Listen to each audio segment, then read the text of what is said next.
ሰላም ጤና ይስጥልኝ። ይህ የአማርኛ መጽሐፍት የዩቲዩብ የትረካ ቻናል ነው። በዚህ ቻናል ዘወትር ሰኞ፣ ረቡዕ እና አርብ ምሽት 3 ሰዓት ላይ የተመረጡ የአማርኛ መጽሐፍ ትረካዎችን ወደ እናንተ እናደርሳለን።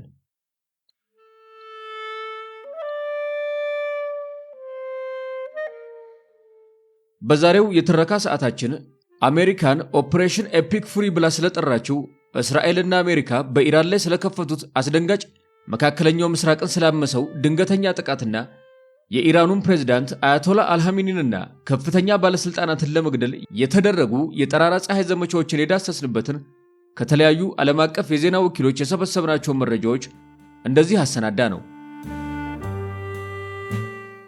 ትረካውን ማድመጥ ሲጀምሩ ቪዲዮ ላይክ ማድረጎን አይርሱ። ቻናላችንን ሰብስክራይብ ካላደረጉ ሰብስክራይብ በማድረግ የቻናላችን ቤተሰብ ይሁኑ። እስከ ተረካው ማብቂያ ድረስ አብራችሁን ቆዩ።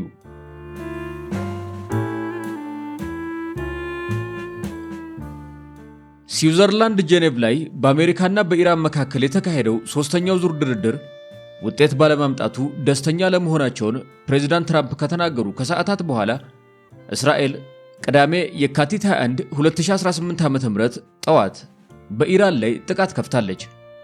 ጠዋት 2 ሰዓት አካባቢ ከአየርና ከባህር ላይ በተወነጨፉ ሚሳኤሎች በዋና ከተማ ቴህራን ውስጥ የሚገኙ የተለያዩ ቦታዎች ላይ ከፍተኛ ፍንዳታዎች ተሰምተዋል። ይህንንም ተከትሎ በኢራን በኩል የአጸፋ ጥቃት ሊሰነዘር እንደሚችል በመስጋት በመላው እስራኤል የአደጋ ጊዜ ማስጠንቀቂያ ደውል የተሰማ ሲሆን ዜጎቿ ከዕለት ተዕለት እንቅስቃሴ እንዲታቀቡ እስራኤል መክራለች። ባለፉት ሳምንታት ወታደራዊ ኃይላቸውን በኢራን ዙሪያ እንዲጠናከር ያደረጉት ፕሬዝዳንት ዶናልድ ትራምፕ አገራቸው በኢራን ላይ በተከፈተው ጥቃት ውስጥ መሳተፏን አረጋግጠዋል። የኢራን መገናኛ ብዙሃን ጥቃቱ በዋና ከተማዋ ላይ ብቻ ያነጣጠረ ሳይሆን ሌሎች 5 ከተሞችንም ኢላማ መደረጋቸውንና ከፍተኛ የፍንዳታ ድምፅ መሰማቱን ዘግበዋል። ነገር ግን ከጥቃቱ በኋላ ባሉት ሰዓታት በጥቃቱ ስለደረሰ ጉዳት እንዲሁም የኢራን መንግስት ባለስልጣናት ስለ ጥቃቱ ያሉት ነገር የለም። የአገሪቱ መንግስት መገናኛ ብዙሃን ፕሬዝዳንቱ ማሱድ ፔዜሽኪያን በደህና ሁኔታ ላይ እንደሚገኙ ዘግበዋል። እስራኤልና ኢራን የአየር ክልላቸውን ለየትኛውም አይነት የአውሮፕላን በረሮች መዝጋታቸውን አስታውቀዋል። የእስራኤል መከላከያ ሚኒስቴር የኢራንን አቅም ለማዳከም ቀድሞ የማጥቃት እርምጃ መውሰዱን በይፋ ቢያስታውቅም አሜሪካ በጥቃት ውስጥ ተሳታፊ መሆኗ ኋላ ላይ አረጋግጣለች። ፕሬዝዳንት ትራምፕ በትሩዝ የማህበራዊ ሚዲያ መድረካቸው ላይ ባሰራጩት ቪዲዮ አሜሪካ ከፍተኛ የውጊያ ዘመቻ በኢራን ላይ መከፈቱን ተናግረዋል። ፕሬዝዳንቱ ጨምረውም ዘመቻው ለአሜሪካና ለወዳጆቻቸው ስጋት ያሉትን የኢራንን መንግስት ኢላማ ያደረገ መሆኑንና የኢራን አብዮታዊ ዘብ መሳሪያውን ካላስቀመጠ ተጠያቂ እንደሚሆን፣ ካልሆነ ግን የማይቀረውን ሞት ይጠብቃቸዋል ሲሉ አስጠንቅቀዋል። አሜሪካ በኢራን ላይ መዛት የጀመረችውና ግዙፍ አውሮፕላን ተሸካሚ መርከቦቿን ወደ አካባቢው ማሰማራት የጀመረችው በታህሳስ ወር በተቀሰቀሰው ህዝባዊ ተቃውሞ በሺዎች የሚቆጠሩ ተቃዋሚዎች ከተገደሉ በኋላ ነው። አሜሪካ በኢራቅ ላይ ከ20 ዓመታት በፊት ከፈጸመችው ወረራ ወዲህ ከፍተኛ ነው የተባለውን ወታደራዊ አቅሟን ባለፉት ሳምንታት ወደ ፋርስ ባህረ ሰላጤ አንቀሳቅሳ ለጥቃት ስታዘጋጅና ስትዝት ቆይታለች። ባለፈው ሳምንት የተካሄደው ድርድር ከውጤት አለመድረሱን ተከትሎ አሜሪካ ኢራንን ለማስገደድ ውስን ጥቃት ለመፈጸም እንደተዘጋጀች ሲነገር የነበረ ሲሆን የአሁኑ የእስራኤልና የአሜሪካ ጥቃት የዚህ አካል ይሁን አይሁን እስካሁን አልታወቀም። እስከ እስራኤል ድረስ ዘልቆ የሚመታ ሚሳኤል የታጠቀችው ኢራን ጥቃቱ ከተከፈተባት ከጥቂት ሰዓታት በኋላ ወደ እስራኤል ሚሳኤሎችን ማስወንጨፏ ተዘግቧል። የእስራኤል መከላከያ ኃይል እንዳለው ዛሬ በኢራን ላይ የተከፈተው ጥቃት ለወራት ከተደረገ ዝግጅትና ዕቅድ በኋላ ቀኑ የተቆረጠው ከሳምንታት በፊት ነው። አሜሪካ ሲካሄድ በነበረው ድርድር ላይ ለዓመታት ሲያወዛግብ ከነበረው ከኢራን የኒውክሌር ፕሮግራም በተጨማሪ ረጅም ርቀት ተወንጫፊ ሚሳኤሎቿ ላይም እርምጃ እንዲወሰድ ስትጠይቅ ነበር። ኢራን ግን የሚሳኤሎቿ ጉዳይ ቀይ መስመር መሆኑን በመግለጽ ተቃውማለች።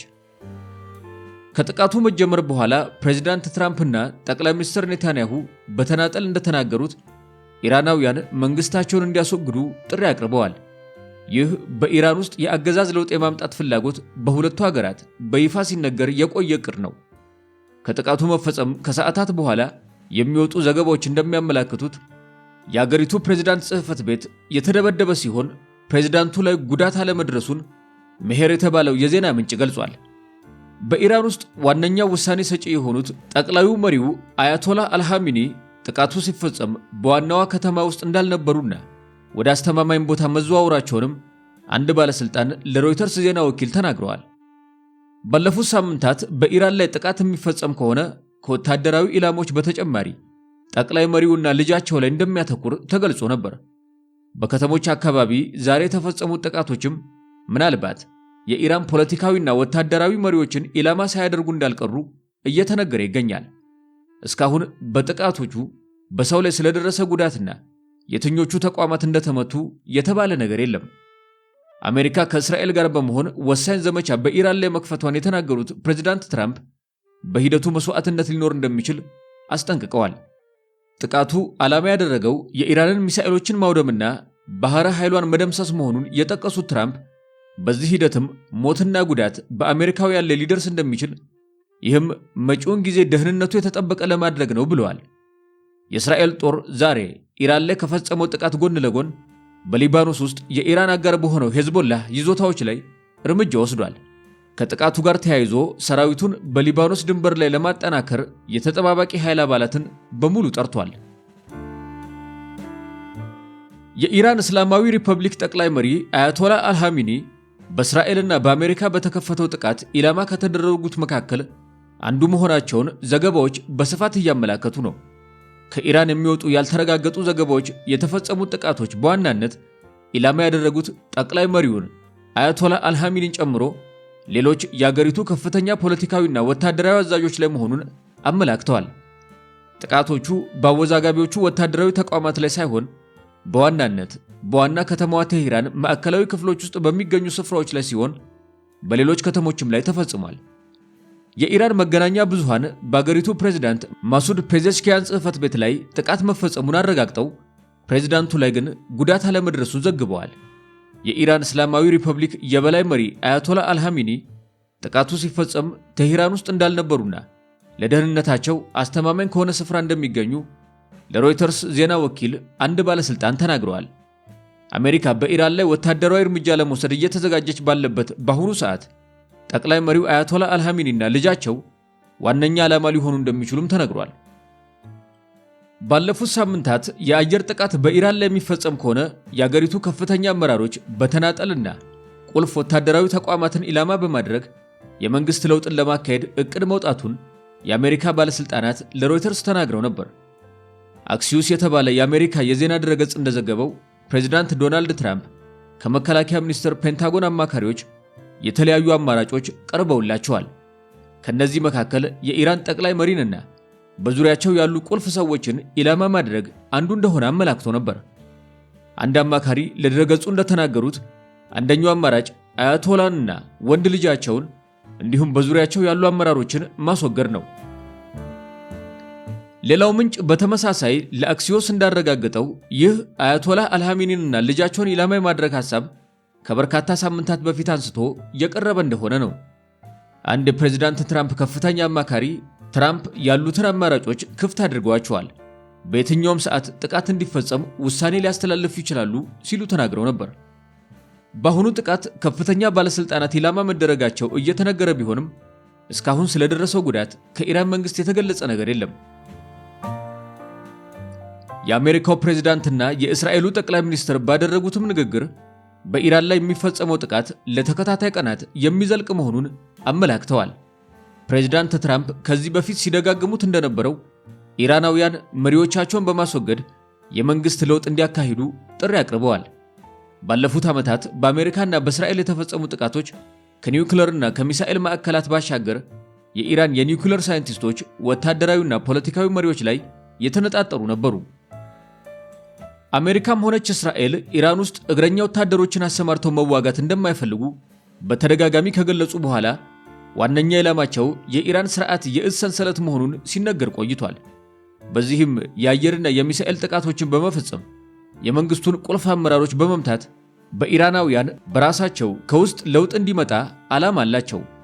50 ዓመታት ለሚጠጋ ጊዜ ከኢራንና ከአሜሪካ ጋር በጠላትነት የቆየው የኢራን እስላማዊ ሪፐብሊክ መሪዎችና መንግስት እንደከዚህ ቀደሞቹ አሁን የተከፈተባቸውን ዘመቻ ያልፉት ይሆን የሚለው ጉዳይ በእጅጉ እያነጋገረ ይገኛል። የአሜሪካ ጦር በመካከለኛው ምስራቅ እያደረገ ያለው ወታደራዊ ኃይል የማሰባሰብ እንቅስቃሴ ሊወስድ ስለሚችለው እርምጃ ምልክት ከመስጠት አልፎ ወደ ጥቃት ዝግጁነት ተሸጋግሯል። የዩኤስኤ አብርሃም ሊንከን የተሰኘው ግዙፍ የአሜሪካ የአውሮፕላን ጫኝ መርከብ ወደ ኢራን የባህር ዳርቻዎች እየተጠጋ መሆኑ ብቻውን ትልቅ እርምጃ ነበር። ከቀናት በፊት ደግሞ ሌላኛው የአውሮፕላን ጫኝ መርከብ ዩኤስኤስ ጄራልድ አር ፎርድ በጂብራልታር ወሽመጥ አቅራቢያ ሲቀዝፍ ታይቷል። በኢራን ላይ ሊፈጽም ለሚችለው ወታደራዊ ጥቃት ድጋፍ ለመስጠት ወደ ምስራቅ እየተጓዘ ነበር። ሌሎች የአሜሪካ ወታደራዊ ኃይሎችም ወደ ቀጠናው መንቀሳቀሳቸው የፕሬዝዳንት ዶናልድ ትራምፕ አስተዳደር ያሉትን የተለያዩ አማራጮች እያሰባሰበ ነው የሚለውን ግምት አጠናክሮት ከርሟል። እንደዚህ አይነት ወታደራዊ ስምሪቶች ዲፕሎማሲያዊ ጫና ለመፍጠር ሊያግዙ ይችላሉ። የጦሩን እንቅስቃሴ በጥቅሉ ሲያስተውሉት ግን አሜሪካና ኢራን እያደረጉ ያሉት ቀጥተኛ ያልሆነ ድርድር ቅርቃር ውስጥ እንደገባም ሊያመላክት ይችላል። ተደራዳሪዎቹ አቋማቸውን ለመቀየር የማይፈልጉ ከሆነ ደግሞ ቀጣዩ አማራጭ ወታደራዊ እርምጃ የመሆኑን ዕድሉ ሰፊ እንደነበር አሳይተዋል። መሰረታዊ ጥያቄ የሚነሳው እዚህ ጋር ነው። የዓለም ኃይል ወታደራዊ ኃይል ካላት አሜሪካና ከመካከለኛው ምስራቅ ጠንካራ አጋራው ጋር የተፋጠጡት የኢራን መሪዎች ቢያንስ ከህዝብ በፊት እንኳን ቆራጥ አቋማቸውን ይዘው መቀጠል ይችላሉ ወይ የሚለው ነበር።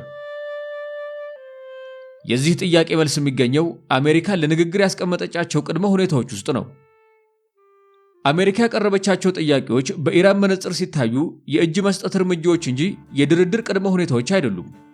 ከአሜሪካ ፍላጎቶች መካከል ኢራን ዩራኒየም የማበልጸግ ተግባሯን እንድታቆም ማድረግና የባላስቲክ ሚሳኤሎቿ የሚወነጨፉበትን ርቀት ለእስራኤል ስጋት ወደማይፈጥር መልኩ እንዲቀነስ ማድረግ የሚሉት ይገኙበታል። ኢራን በመላ ቀጠናዋ ለሚገኙ ታጣቂ ቡድኖች የምታደርገውን ድጋፍ ማቆም አለባት የሚለውን ከቅድመ ሁኔታዎቹ አንዱ ነው። የአሜሪካ የውጭ ጉዳይ ሚኒስትር ማርኮ ሩቢዮ እንደሚናገሩት ኢራን የራሷን ዜጎች የምትይዝበትን መንገድ መቀየር አለባት የሚል ጥያቄም ቀርቧል። ለኢራን አመራሮች እነዚህ ጥያቄዎች እምብዛም አስፈላጊ ያልሆኑ ፖሊሲዎች አይደሉም። የኢራን መንግስት የአገር ደህንነት ስርዓቱን የዘረጋበትን መሰረት የሚንዱ ጉዳዮች ናቸው። ሀያል ዓለም አቀፍ አጋር የሌላት ኢራን ለዓመታት አክሲስ ኦፍ ሬዚስታንስ ስትል የምትጠራውን ራስን መከላከያ መዋቅር ስገነባ 10 ዓመታት አሳልፋለች። ይህ መዋቅር የኢራን አጋር የሆኑ ታጣቂ ቡድኖችን የያዘ መረብ ነው። ዋነኛ ግቡም ግጭቶች ከኢራን ድንበር እንዲርቁና እስራኤል ግፊት እንዲጨመርባት ማድረግ ነው። የቴህራን የባላስቲክ ሚሳኤል ፕሮግራም እያረጀ ላለው የአገሪቱ አየር ኃይል እንዲሁም በአግባቡ መዘመን ላልቻለው የወታደራዊ ቴክኖሎጂ እድገት ምትክ ሆኖ አገልግሏል። በይፋዊ መድረኮች ሰላማዊ ተብሎ የሚገለጸው የኒውክሌር ፕሮግራምም ቢሆን በስፋት የሚታየው ግጭትን ሳይከሰት ማስቀረት እንደሚችል ሀብት ነው። ምንም እንኳን የበለጸገው ዩራኒየም ወደ ኒውክሌር መሳሪያነት ባይቀየርም ስትራቴጂስቶች እንደሚናገሩት የማበልጸግ ሂደቱ በራሱ ኋላ ላይ በቀላሉ ወደ መሳሪያነት የመቀየር አቅም እንዲኖራት ያደርጋል። ይህ ደግሞ ዩራኒየሙን ወደ ወታደራዊ መሳሪያነት ለመቀየር የሚያስችል መሰረተ ልማት እንዲኖርና እዚህ ላይ ለመድረስ የሚቀረው ብቸኛ ነገር የፖለቲካ ውሳኔ እንዲሆን እድል ይከፍታል። ኢራን ይህንን አቅም መያዟ በራሱ የመደራደሪያ አቅሟ እንዲጨምር ያደርጋል። ኢራን በዓመታት ሂደት የተገነቡትን እነዚህን ስልታዊ አቅሞች የምትነጠቅ ከሆነ ወታደራዊ እርምጃ እንዳይወሰድባት የዘረጋችው መዋቅር ከስሩ እንደተናደባት ትቆጥረዋለች። ከኢራን ጠቅላይ መሪ አያቶላ አልሃሚኒ አንጻር ሲታይ እነዚህን ቅድመ ሁኔታዎች መቀበል በፕሬዝዳንት ዶናልድ ትራምፕ ከሚመራው የአሜሪካ መንግስት ጋር ውስን ጦርነት ውስጥ ከመግባት የበለጠ አደገኛ ሆኖ ሊታይ ይችላል። ምንም እንኳን ወታደራዊ ግጭት ዋጋ የሚያስከፍል ቢሆንም በህይወት ተርፎ መውጣት የሚቻልበት እንደሆነ ሊታሰብ ይችላል። ሁሉንም ስትራቴጂያዊ ጥቅሞች፣ ተጽዕኖችና ወታደራዊ አቅሞችን ማጣት ግን ምናልባትም ተርፎ የመውጣት እድልን አይሰጥም። ይህ አይነቱ ስሌት የሚያመጣው ስጋት ግን እንዲሁ በቀላሉ የሚታይ አይደለም። የሚያመጣው መዘዝም በኢራን ላይ ብቻ የሚያበቃ አይሆንም። የትኛውም የአሜሪካ ወታደራዊ ዘመቻ በመጀመሪያው ምዕራፍ ኢላማ ሊያደርግ የሚችለው ከፍተኛ አመራሮችን ነው። ጠቅላይ መሪው አያቶላ ኻሜኒ የሚገደሉ ከሆነ ለ3 አስርተ ዓመታት የዘለቀው አገዛዝ እንዲያበቃ ብቻ አያደርግም። ሌላ መሪ ወደ ስልጣን የሚመጣበት ሂደት እንዲናጋ ሊያደርግ ይችላል። በእስላማዊ አብዮታዊ ዘብና በሌሎች የደህንነት ተቋማት ላይ የሚፈጸሙ ጥቃቶችም በኢራን ታሪክ እጅግ ደም አፋሳሽና አስከፊ በሆነ እርምጃ ገና በቅርቡ ቁጥጥሩን መልሶ ያጠናከረውን የጸጥታ መዋቅር ሊያዳክመው ይችላል። ባለፉት ሳምንታት የኢራንን ጎዳናዎች አጥለቅልቀው የነበሩትና በተወሰደባቸው አስከፊ እርምጃ ምክንያት ተቃውሟቸውን የገቱት ሰልፈኞች አሁንም ቅሬታ ውስጥ ናቸው። ጉልበተኛ በሆነው የመንግስት መዋቅር ላይ የሚፈጸም የትኛውም ድንገተኛ ጥቃት የአገር ውስጥ ሁኔታውን ወደ ያልተጠበቀ አቅጣጫ ሊወስዱ ይችላል። ቴህራን የዋሽንግተን ግብ የኒውክሌርና የሚሳኤል አቅሟን በማዳከም ብቻ የተገደበ እንደሆነ ታስብ ይሆናል። ጦርነቶች አንዴ ከተጀመሩ በኋላ ግን ቀድሞ በተያዘላቸው አቅጣጫ የመጓዝ ዕድላቸው እምብዛም ነው። ከወታደራዊ ኢላማዎች፣ ከጦርነት የቆይታ ጊዜ ወይም ከፖለቲካዊ ለውጦች ጋር በተያያዘ የሚፈጠር የተሳሳተ ስሌት ግጭቱ በፍጥነት እንዲስፋፋ የማድረግ ዕድል አለው። ኢኮኖሚያዊ ጫናም ሌላው ስጋት የሚጭር ጉዳይ ነው። በማዕቀብ በዋጋ ግሽበትና በአገሪቱ ገንዘብ የመግዛት አቅም መውደቅ ምክንያት ቀድሞውንም የተጎዳው የኢራን ኢኮኖሚ ተጨማሪ ጫናዎችን ለመቋቋም ይቸገራል። በነዳጅ ኤክስፖርት ላይ የሚፈጠር መስተጓገል ወይም በመሰረተ ልማት ላይ የሚደርስ ጉዳት መፍትሄ ሳያገኝ ታፍኖ የቆየውን የህዝብ ቁጣ ያገነፍለዋል። ከዚህ አንጻር ሲታይ ቆራጥ አቋም ይዞ መቆም በርካታ ዓላማዎችን ያሳካል። ለውጭ አካላት አይበገሬነትን፣ በአገር ውስጥ ደግሞ ጥንካሬን ያሳያል። በተቃራኒው ደግሞ ከአቅም ፈቀቅ ብሎ ስምምነት ላይ የመድረስ ዕድልን ያቀጭጫል። አሜሪካን ብትሆን የተጋረጡባት ስጋቶች ችላ የሚባሉ አይደሉም። በወረቀት ላይ ሲታይ ውጥረቱ ይበልጥ የሚካረር ከሆነ የአገሪቱ ሰራዊት በጦር ኃይሎቹ ዋና አዛዥ የሚሰጠውን ትዕዛዝ የማሳካት አቅም አለው። ውጊያው ግን የሚካሄደው ወረቀት ላይ አይደለም። ጦርነቶች አቅጣጫቸውን የሚይዙት በተሳሳተ ስሌቶች፣ በሚባባሱ ውጥረቶችና ባልተጠበቁ መዘዞች ነው። ባለፈው ዓመት ከእስራኤል ጋር የተደረገው የ12 ቀናት ጦርነት በኢራን የእዝ ሰንሰለትና ወታደራዊ መሰረተ ልማት ያሉበትን ተጋላጭነቶች ይፋ አውጥቷል። በተጨማሪ ግን እንዴት ራስን ከሁኔታዎች ጋር ማጣጣም፣ ጥቃቶችን መቋቋም፣ ራስን መልሶ ማደራጀትና ምላሽ መስጠት እንደሚቻል ትምህርት ሰጥቷል። ሁለቱ ሀገራት ሰፊ ግጭት ውስጥ የሚገቡ ከሆነ የትኛውም ወገን ያላሰበውን ነገር ሊከሰት ይችላል። ቴህራን ውስጥ ያለው ማዕከላዊ ስልጣን መዳከሙ ብቻ በቀጥታ መረጋጋትን አሊያም ከምዕራባውያኑ ፍላጎት መጣጣምን አያመጣም።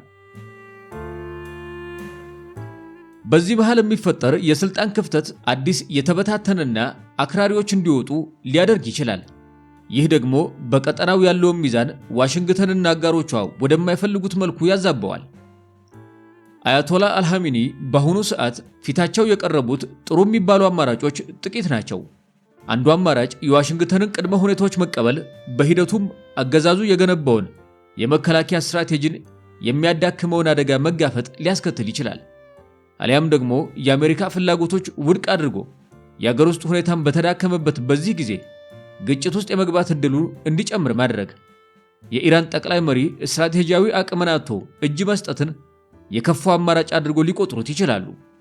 ውስን ግን ሊቋቋሙት የሚችሉ ጦርነት ውስጥ መግባት ደግሞ ከመጥፎቹ አማራጮች የተሻለ እንደሆነ ሊወስዱት ይችላሉ። እስካሁን ባለው ሁኔታ ኢራን ቢያንስ በህዝብ ፊት ወደዚህኛው አማራጭ እያዘነበለች ይመስላል። ለመሆኑ የኢራን የኒውክሌር ግንባታ በምን ደረጃ ላይ ይገኛል? እውን አሁንም ስጋት ነውን? የኢራን የኒውክሌር ፕሮግራም ዳግም የዓለም አይን ውስጥ ገብቷል። ዩናይትድ ስቴትስ የጦር ጀቶቿና መርከቦቿን ወደ ቀጠናው አስጠግታ አሜሪካ ቴህራን ከስምምነት ላይ የማትደርስ ከሆነ ጥቃት ለመፈጸም ተሰናድታ ከርማለች። ፕሬዝዳንት ትራምፕ በአውሮፓውያኑ የካቲት 19 ተጨባጭ ስምምነት ላይ መድረስ ካልተቻለ መጥፎ ነገር ይከሰታል ብለው መዛታቸው የሚታወስ ነው። የኒውክሌር ጦር መሳሪያ ሊኖራቸው አይችልም። በጣም ቀላል ጉዳይ ነው። የኒውክሌር ጦር መሳሪያ ካላቸው በመካከለኛው ምስራቅ ሰላም ሊኖር አይችልም ሲሉ አቋማቸውንም ገልጸው ነበር። ኢራን ግን የኒውክሌር ቦምብ እንዲኖራት እንደምትፈልግ በተደጋጋሚ ተናግራለች። ነገር ግን በርካታ ሀገራት እንዲሁም የዓለም አቀፉ የኒውክሌር ተቆጣጣሪ ድርጅት የኢራንን ቃል አምነው መቀበጥ አይፈልጉም። በእስራኤልና በኢራን መካከል ባለፈው ዓመት ሰኔ ወር ለ12 ቀናት ጦርነት ከተካሄደ በኋላ የኢራን ኒውክሌር ፕሮግራም ያለበት ደረጃ በግልጽ አይታወቅም። ዩናይትድ ስቴትስ ጦርነቱን ለአጭር ጊዜ ተቀላቅላ በኢራን የኒውክሌር ተቋማት ላይ የአየር ድብደባ መፈጸሟ የሚታወስ ነው። ጥቃቱ የደረሰባቸው ተቋማት በኢስፋሃን የሚገኘው የኒውክሌር የምርምር ተቋም፣ በናታንዝና ፎርዶ የሚገኙ ዩራኒየም ለማበልጸግ የሚያገለግሉ ማዕከሎች ነበሩ።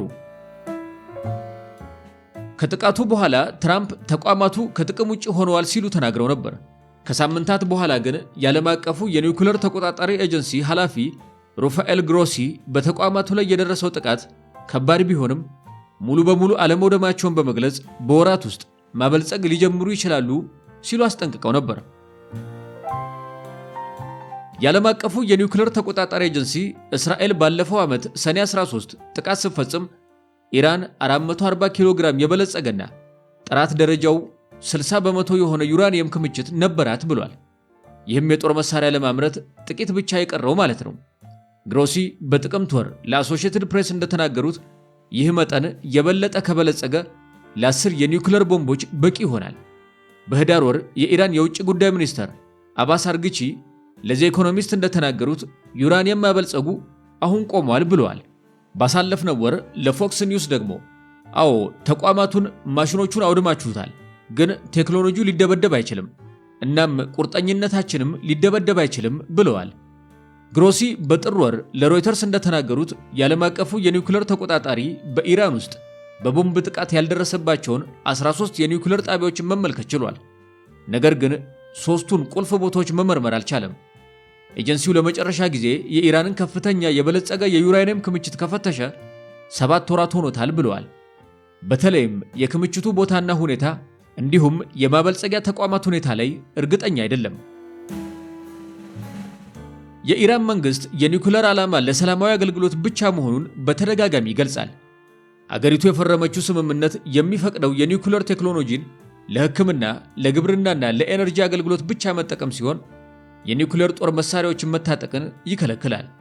ይሁን እንጂ በዓለም አቀፉ የኒውክሌር ተቆጣጣሪ ኤጀንሲ የተደረገ ለ10 ዓመታት የዘለቀ ምርመራ ኢራን ከ1980ዎቹ መጨረሻ እስከ 2003 ድረስ ከኒውክሌር ጦር መሳሪያ ከመስራት ጋር የተያያዙ የተለያዩ ተግባራትን እንዳከናወነች አረጋግጠዋል። የኤጀንሲው መረጃ እንደሚያመለክተው ይህ ፕሮጀክት አማድ በመባል የሚታወቅ ፕሮግራም ከዚህ በኋላ ተቋርጧል። ሆኖም ግን በ2009 የምዕራባውያን የስለላ ተቋማት የፎርዶን ተቋም መገንባት ማወቅ ችለዋል። በአውሮፓውያኑ 2015 የኤጀንሲው ሪፖርት እንዳመለከተው ከ2009 በኋላ በኢራን ውስጥ የኒውክሌር ጦር መሳሪያ ከመገንባት ጋር የተያያዙ ተጨባጭነት ያላቸው እንቅስቃሴዎች አልታዩም ብሏል። እንዲሁም በ2015 ኢራን ከ6 የዓለም ሀያላን መንግስታት ጋር ስምምነት ተፈራረመች። በዚህም ምክንያት የማዕቀብ እፎይታ ለማግኘት በምትኩ የኒውክሌር እንቅስቃሴዎቿ ላይ ጥብቅ ገደብ ለማድረግ ተስማምታለች። ስምምነቱ ለኒውክሌር ኃይል ምርት ተስማሚ የሆነውን 3.67 በመቶ ማበልጸግና በፎርዶ ላይ ያለውን ማበልጸግ በተጠናከረ ክትትል ማቆም የሚሉ ይገኙበታል። ነገር ግን በ2018 ፕሬዝዳንት ትራምፕ ኢራን ኒውክሌር ጦር መሳሪያ ለማምረት የምታደርገውን ጥረት ማስቆም አልተቻለም በሚል ከስምምነቱ በመውጣት ማዕቀብ እንደገና ጥለዋል። ኢራን የስምምነቱን ገደብ በመጣስ ዩራኒየምን ወደ 60 በመቶ በማበልጸግ ዩራኒየም ለማበልጸግ የሚያግዙ የተራቀቁ መሳሪያዎችን በመጠቀም እንዲሁም የፎርዶ ማበልጸጊያን እንደገና ሥራ በማስጀመር ምላሽ ሰጥታለች። ሰኔ 12 2025 የኤጀንሲው የቦርድ አመራሮች ኢራን ከሁለት አስርት ዓመታት በኋላ ለመጀመሪያ ጊዜ የገባችውን ስምምነት መጣሷን በይፋ አስታውቋል። በማግስቱ እስራኤል የአየር ድብደባ ጀመረች። የሳተላይት ምስሎች በቅርብ ወራት ውስጥ በናታንዝና በኢስፋሃን የኒውክሌር ጣቢያዎች ላይ አንዳንድ ስራዎች እየተከናወኑ መሆኑን ያሳያሉ። በኢስፋሃን ወደ ዋሻው ህንፃ የሚወስዱ ሁሉም መግቢያዎች አሁን እየተዘጉ ይመስላል። ምስሎቹን የተመለከተው መቀመጫውን አሜሪካ ያደረገው የሳይንስና ዓለም አቀፍ ደህንነት ተቋም ISIS አዲስ ጣሪያ ተገንብቷል ሲል ገልጿል።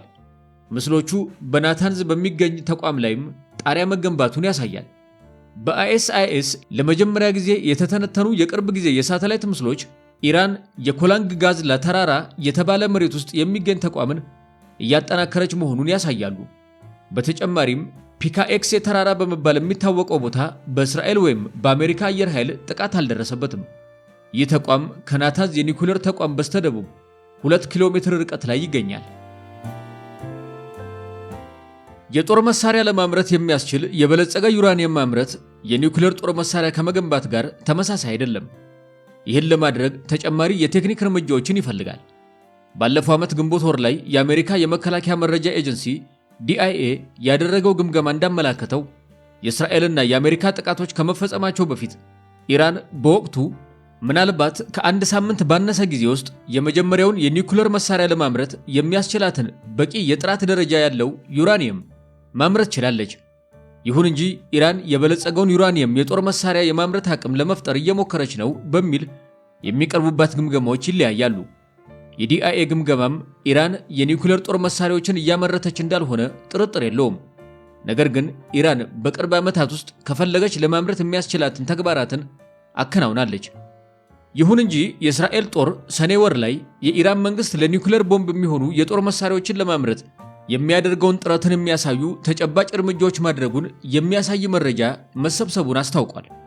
ኢራን እስከ 2003 ድረስ የጦር መሳሪያ ዲዛይን ላይ የተወሰነ አቅም አዳብራ ነበር ይላሉ ገለልተኛ የጦር መሳሪያ ቁጥጥር ባለሙያ የሆኑት ዶክተር ፓትሪሺያ ሌዊስ። ይሁን እንጂ የ2015ቱ የኒውክሌር ስምምነት ከፈረሰና አዲስ ስምምነት ለማድረግ የተደረጉ ውይይቶች ያለ ውጤት ካበቁ በኋላ ኢራን የጦር መሳሪያ መስራት አቅሟን እንደገና ለማዳበር እንደወሰነች ተናግራለች ብለዋል። ግሮሲ የካቲት 18 የፈረንሳዩ የቴሌቪዥን ጣቢያ ኢኤፍ1 ኤጀንሲው ኢራን የጦር መሳሪያ ለማምረት እየሞከረች መሆኑን ምልክቶች አይቶ እንደሆነ ሲጠይቃቸው አላየም ብለዋል። በአሜሪካም ሆነ በኢራን በኩል ስምምነት ላይ ለመድረስ ፈቃደኛ መሆናቸውን ማየታቸውን አክለው ገልጸው ነበር። የምዕራባውያን መሪዎች ኢራን የኒውክሌር ጦር መሳሪያ እንድትታጠቅ መፍቀድ የለባትም የሚለውን እምነታቸውን ለረጅም ጊዜ ሲገልጹ ቆይተዋል። ትራምፕ በግንቦት 2025 አንድ የኒውክሌር መሳሪያ ከታጠቀች ዓለም ትጠፋለች ብለዋል። በ2024 የምርጫ ዘመቻ ወቅት የኢራን የኒውክሌር ባለቤትነት ከተረጋገጠ ሙሉ በሙሉ የተለየ ዓለም፣ ሙሉ በሙሉ የተለየ ድርድር ማለት እንደሆነና እስራኤል ትጠፋለች ብለዋል። የዩናይትድ ኪንግደም ወይም ዩኬ ጠቅላይ ሚኒስትር ሰር ኪር ስታርመር ኒውክሌር የታጠቀች ኢራን በአካባቢው መረጋጋት ላይ ትልቅ ስጋት ትሆናለች ሲሉ ገልጸዋል። በዩኬ የሚገኘው የሮያል ዩናይትድ ሰርቪስ ኢንስቲትዩት ሩሲ የመካከለኛው ምስራቅ ባለሙያ የሆኑት ዶክተር ኤችኤ ሄሊየር የቀጠናውን ውጥረት ይጨምራል፣ በተለይም ለእስራኤልና ለዩናይትድ ስቴትስ የሚፈጠረውን ቀውስ ለመፍታት የሚያደርጉትን ጥረት ያወሳስባል ይላሉ።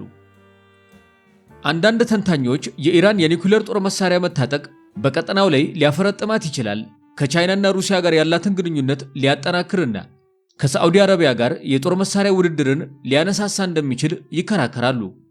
እስራኤል ምንም እንኳን በይፋ ባታምንም ወይንም ባትክድም የኒውክሌር ጦር መሳሪያ እንዳላት ይታወቃል።